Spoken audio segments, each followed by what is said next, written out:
Today we're running a surfer's ear clinic here in the ENT department of Sligo University Hospital, and that's for awareness of exostosis or surfer's ear, so where you have narrowing of the ear canal due to cold water and cold wind exposure.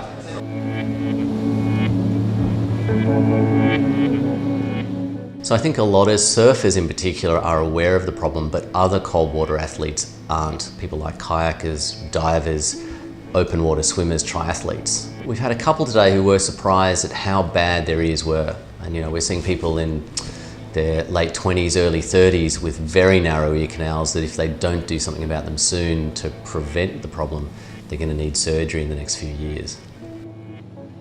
I would say about, it would be mid-90s when I started. I didn't hear about it until 2005. So yeah, I've had ear infections every winter for the last, I'd say, 10 years. If I surf more than twice in a row, 2 days in a row, by day 3 I'm starting to feel the heat and the throb down here, and then out of action for 2 or 3 days after that.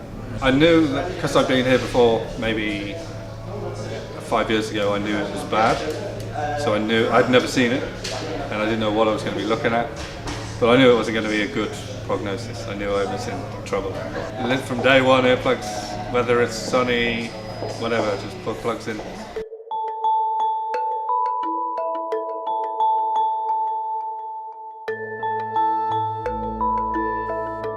We know surfers have been around for, on our survey of over 800 people show that on average surfers have surfed for nearly 20 years.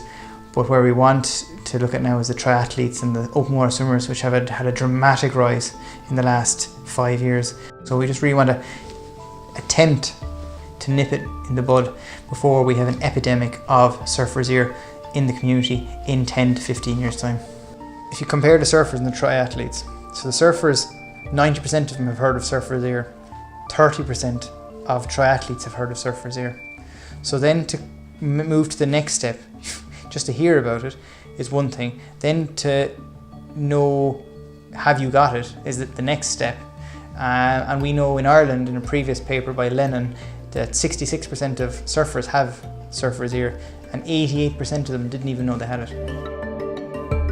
What we do know from our questionnaires, we already have a triathlete who's already had surgery, So that's a big statement.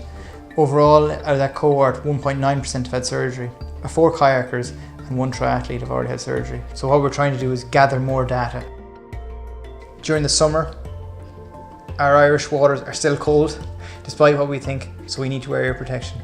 My main message is, like me, enjoy the water, but mind your ears.